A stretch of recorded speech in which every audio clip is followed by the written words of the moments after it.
Today here on Furry Profiles, we come to Season 2 of Rick and Morty. And don't worry, because you don't need a high IQ to watch this episode. Today we take a look at the 9th episode of Season 2, Look Who's Purging Now.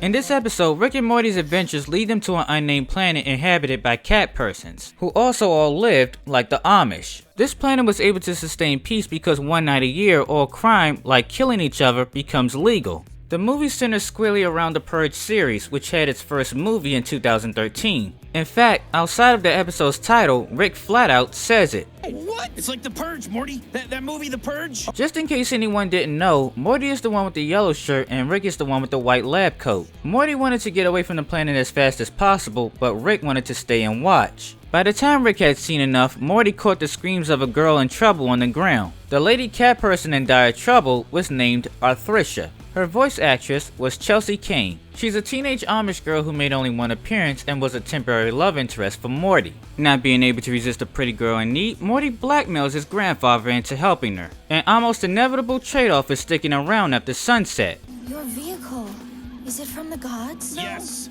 They fly into the sky and hover above the town in order to wait out the festival. It's here Morty makes poor light conversation with Arthricia. Light conversation so poor it was blatantly obvious he was into her. He continued to go on and on until she just flat out didn't want any more. I don't want to answer any more Purge questions. Alright, hey, that's cool. I can roll with that. After spending what was probably at least an hour in the air, she suddenly remembered she has a Nana.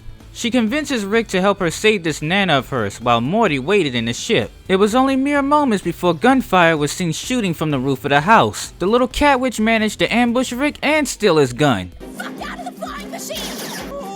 Back the fuck up! After holding Morty at gunpoint, she soon took off with Rick's ship. Fucking Amish bitch shot me. She got me right in the goddamn liver, Morty. It's the hardest working liver in the galaxy, Morty. Despite flying off with it, she still didn't get very far. A bit later on into the episode, Rick and Morty caught up to her. Despite earlier hostilities, she didn't mean the two any harm. What do you mean? I was going to use your ship to destroy the rich assholes that run our society. By this point in the episode, however, Morty had completely lost his mind by letting out his repressed rage. Mr. Romeo, who made Rick save Arthricia earlier in the episode, actually now wanted to kill her. But once he was neutralized, Rick then asked her for the destination she was trying to get to.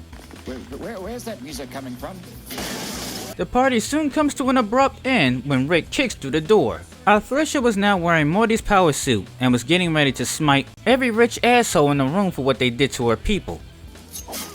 Happy festival, cocksuckers! Suck my cock! Partway into her joyful killing spree, she managed to rope Rick into it. Because of this sequence, it's also helpful to mention that another theme was a part of this episode as well. Besides the theme of the Purge, when Rick's power suits arrived on the planet, during most of the battle scenes, the song titled Feels Good was playing. It was performed by R&B group Toni in 1990.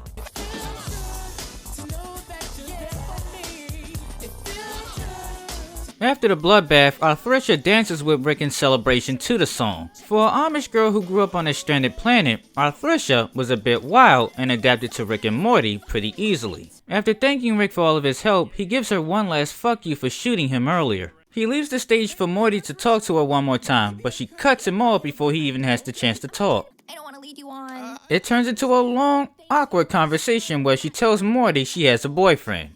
I have a boyfriend, and Okay, you can stop saying it. I took it okay the first time. She wasn't trying to twist the blade she already stabbed him with, but she was twisting it constantly. Unfortunately, old habits die hard. Once the fighting started, they agreed to start the Purge up all over again. Arthricia's fate after Season 2 was never given. Thank you for tuning into another episode of Furry Girl Profiles. If you liked today's video, please leave a like, comment, and subscribe for future videos.